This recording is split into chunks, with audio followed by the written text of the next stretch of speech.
this week's video, we're going to take a look at the kit that I'm going to pack for a Blair Athol International Scout Jamborette training camp that's coming up in a couple of weeks, so stay tuned.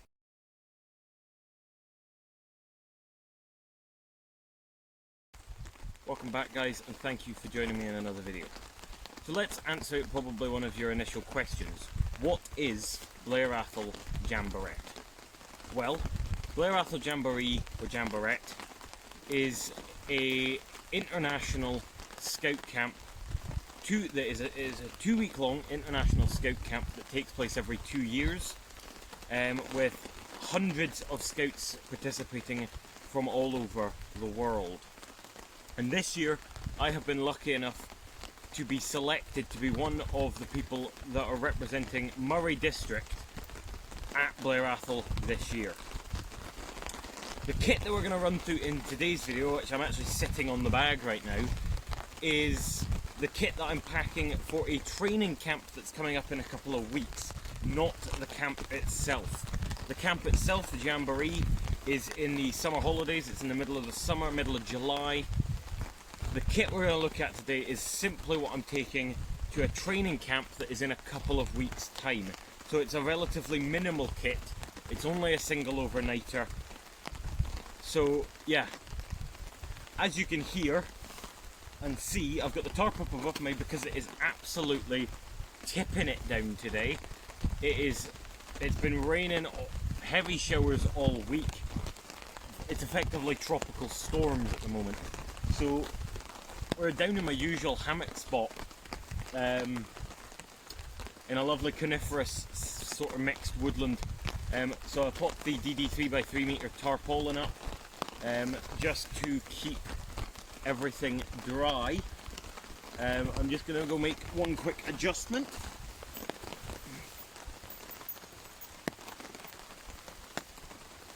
There we go. So hopefully you enjoy. Hopefully the start of a few videos on kit, and of course what we will do, or what I will be doing, is a video later in the year on the kit that I'm actually taking to Blair Athol and the kit, and then we can do a video after it looking at the kit that worked and what didn't. But anyway, we're going to open up this bag and we're going to have a look at what I'm packing. So this is the pack itself. It's the Osprey Archeon 45 litre backpack. It is made of a really heavy duty canvasy type material. It's much heavier than the traditional Osprey packs, and I love it. It's a much more bushcraft orientated pack. There'll be links, by the way, to all of the gear mentioned in this video down in the description. The other thing, I could not tell you the weight of this pack. I do not bother about weighing my pack generally.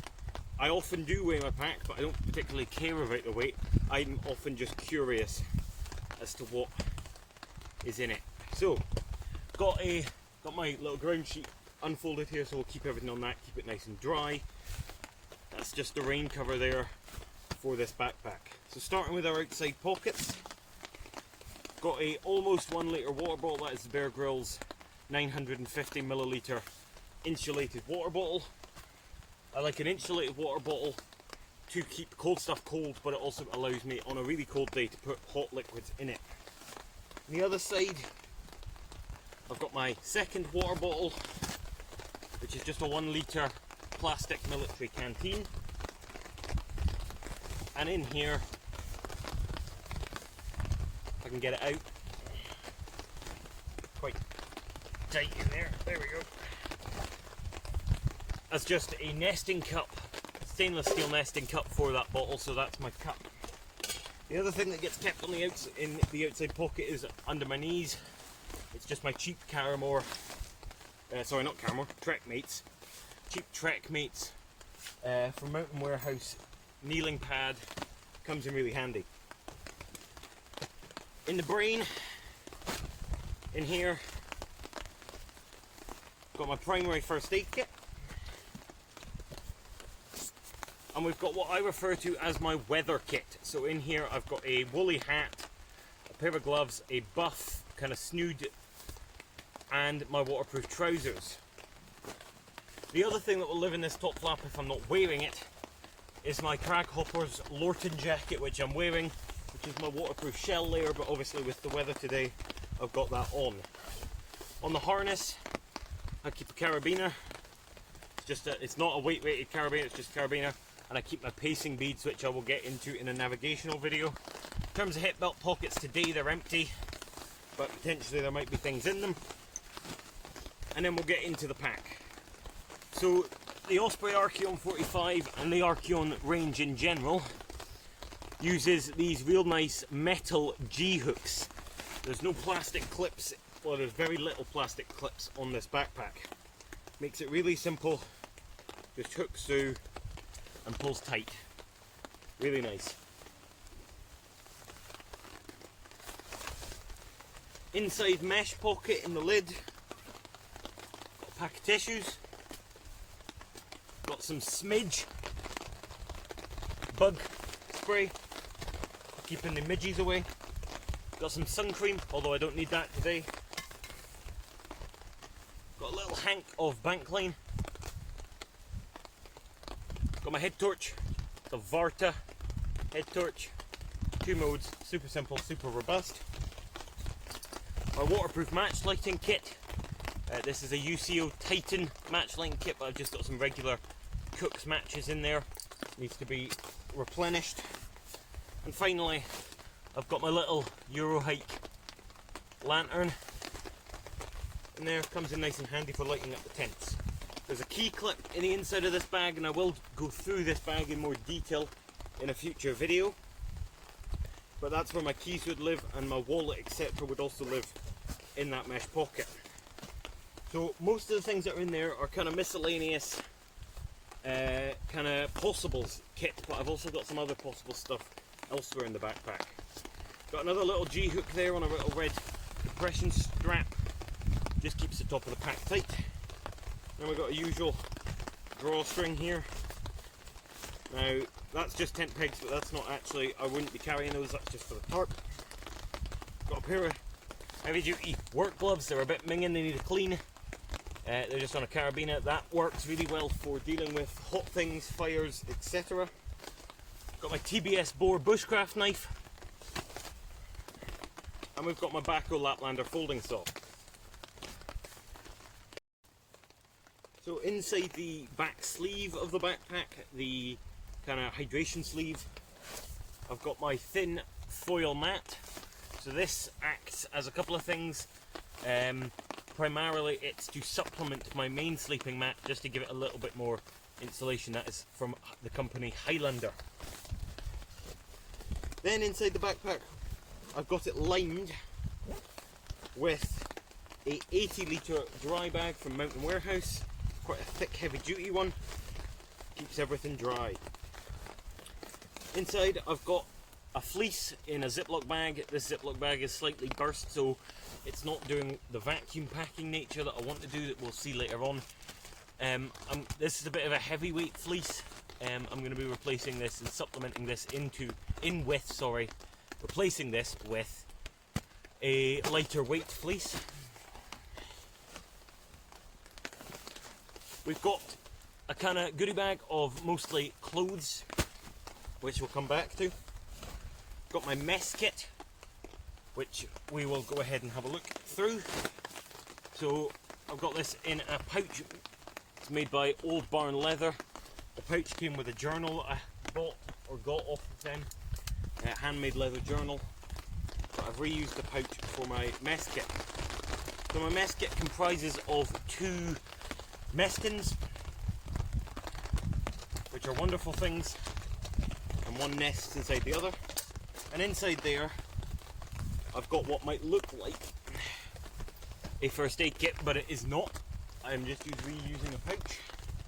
So what we've got in here is, this is my little goodie bag. So we've got a little folding knife. That's my cook knife. That's my knife I use for doing food prep. And then we've got two different sides. So one is personal hygiene. So I've got a simple folding toothbrush. Simple folding toothbrush. Small thing of toothpaste. Some Vaseline lip balm. A tube of anti-itching cream or kind of antiseptic, anti-bite cream. I get allergic reactions to insect bites, so that comes in handy. Another pack of tissues, backup toilet paper if you need it. Got a little bar of soap, and I've got a small packet of hand wipes. So they all go back in. This side, we've got some kitchen stuff. So I've got my kind of knife, fork and spoon. Got a rubber cleaning sponge for cleaning dishes. Got a small bottle of washing up liquid. Got one of these super absorbent sponge cloths for cleaning pots or whatever, and actually in the bottom of here I've just got a little repair thing for my sleeping mat. Again, that gets folded up and popped into there. So that's that little kit. That's a cleaning kit, a personal hygiene and cleaning kit, and that nests nicely in this first aid pouch. Don't forget the knife down the middle. That nests into this old first aid pouch, which then nests inside the mess tins. So that's that kit. In terms of clothing, I've got my clothing in this Osprey packing cube. I'm not sure what size it is, but it'll be linked down in the description. Opening it up, got a travel towel, microfiber travel towel. Got a change of socks, so that's a thin and thick pair of merino wool socks. That is a backup in case the ones that I'm wearing, which are darn tough socks, in case they get wet. And then this bag, these are lightly vacuum packed. In here, what I've got is I've got my sleeping kit. So there is a thermal top and bottom. There's a warm hat, a warm pair of socks, all in there. So that's my clothing. That's all the clothing I would take for an overnight or even a couple of days. You don't need much else. In here now, got my lightweight down jacket, lightweight insulation jacket. This is really nice for in the evenings and stuff, but I do not wear this if I'm doing anything active or physical, because I don't want this to get damaged and you get far too sweaty in it. And then the last thing on the bottom, so the whole dry bag's going to come out. So 80 litre dry bag there, that's my pack liner, and I'll lay all this stuff out in a minute. And inside there I had another dry bag here. This is a large Caramore dry bag. And inside here is my sleeping kit. So I've got my Trekology Aloft Pillow 2.0 inflating pillow. I've got my Trekology Aloft UL80 sleeping mat, self-inflating sleeping mat. And I've got my Vango Latitude Pro 200 3-season sleeping bag in a compression sack there. And that is it. But there's an additional feature to this backpack. This backpack has a neat little feature here, that it's got a clamshell opening. You can unzip the front and it opens up. So this is the inside of the backpack here, but ingeniously they've made use of this extra flap here to put a little storage mesh pocket. So in there I've got some other miscellaneous useful items. So I've got a small roll of 1-inch Gorilla duct tape. Got another couple of locking carabiners. Got my spare batteries in a waterproof thing. And I've got some bin bags. So that's it. That is everything. And that's pretty much everything that I'll be taking to this Blair Athol training camp. So there we go, that is everything, so far at least, that I'm going to be taking to that camp. there may be some additions made. So I'm gonna go ahead and lay this stuff out and let you see it all in full. So there we go. Just zoom out. That is all the kit. So again, backpack, gloves, foil mat, Laplander, knife, miscellaneous stuff, lights, clothing, down jacket, sleeping bag, sleeping pad, pillow, wash and toiletry kit, bottle 1, bottle 2, mess tins underneath, sit mat, weather kit, fleece, first aid kit. The tarp that's underneath won't be coming with me. Similarly, the DD tarp won't be coming with. They're just out for this video. So that is the kit. So there we go, guys. That is the kit that I'm planning so far on bringing to the Blair Athol Jamborette training camp that is coming up soon. There may be some more additions that are added, some little knickknacks and stuff. A lot of the miscellaneous stuff might get updated or swapped about or increased, but other than that, that's pretty much it for the major things.